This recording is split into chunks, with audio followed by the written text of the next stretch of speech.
but he did some really weird things.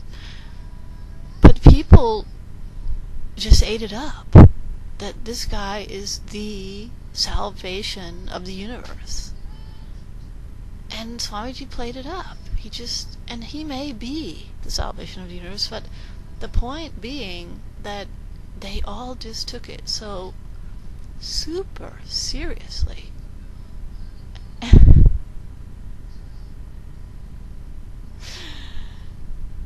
Deadly serious. Don't be mistaken.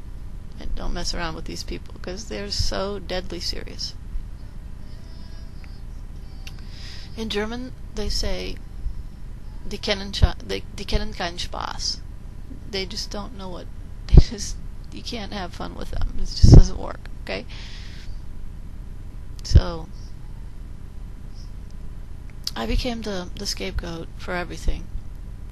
And people told all kinds of stories about me. And it had an effect. It actually also had an effect on me. It's like, when people shove you into that corner, you come out of that corner.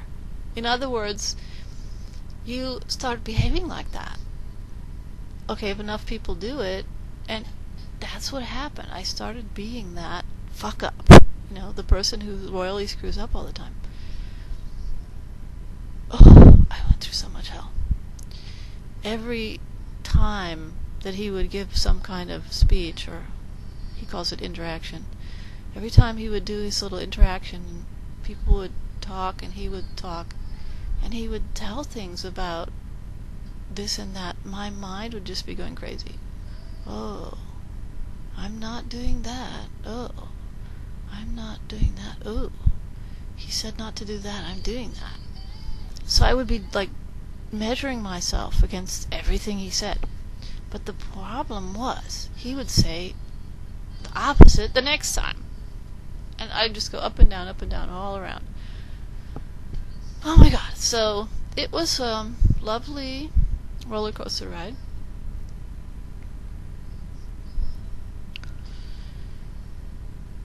And there were times I was so low, I just wanted to die.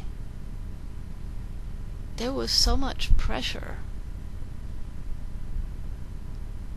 that I would have gladly shrunk into nothing. I wanted to run away, but I knew that there was nowhere I could go. Not because of the fact that I didn't have any money, which I didn't, but simply because I knew or felt that this is the only person who can help you. And the way he's helping you might not feel comfortable, but this is what it has to be. So I felt there's no other escape. And he reinforced that too, I have to say. He reinforced that there's no way for you to get past your issues without this treatment. So a lot of stuff happened.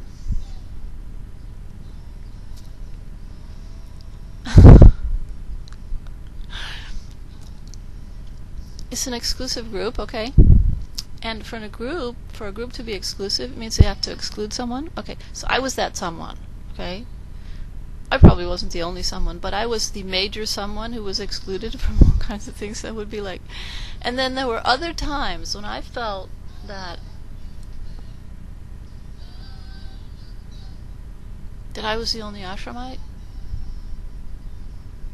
In other words, the whole group created the ashram and ran everything just so I could live in it. Because I was the only person who didn't have some kind of functionary role, like I'm the manager of this or the director of that. He gives everybody, everyone, literally everyone there. Okay, at some point I also got one of those names, okay, but it was like the lowest rank of name. But everybody who was there would get some kind of a title, like the director or the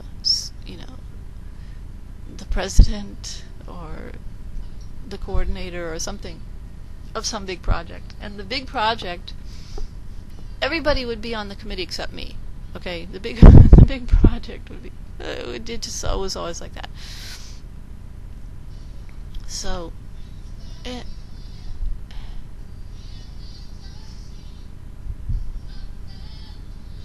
The big project, I feel, was me.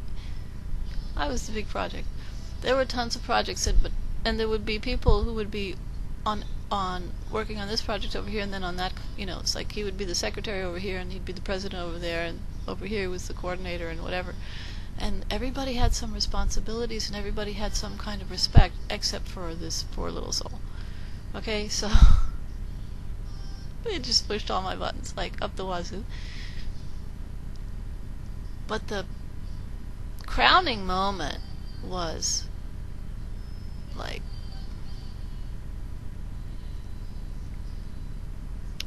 to fail ultimately at the whole thing and to be completely thrown out of the movement, basically. Okay? Which happened 23rd of July last year, 2009. I was thrown out of the ashram, basically. Okay? Now, you have to understand,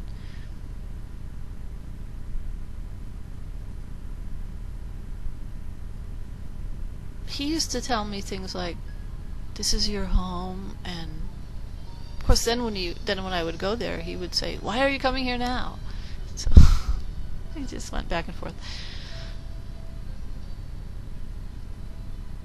Got some different music.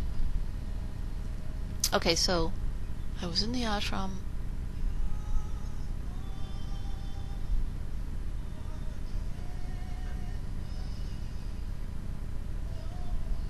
And I had to come back to the United States.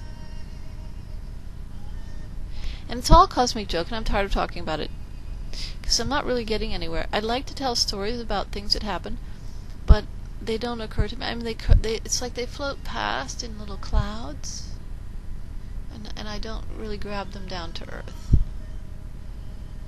And language is insufficient to describe the process or my feelings. But, it was a ride. I'll probably tell some of those stories another time. And now the music has changed. I have a different mood. So, I'm here and I'm happy. Oh, what happened a few days ago? What it's all come down to, what it's boiled down to is this. Don't try to be somebody else than who you are. I think that's what it is. Because I feel like what I was trying to do was to be this guy instead of being me. And his whole point was, you have to be yourself.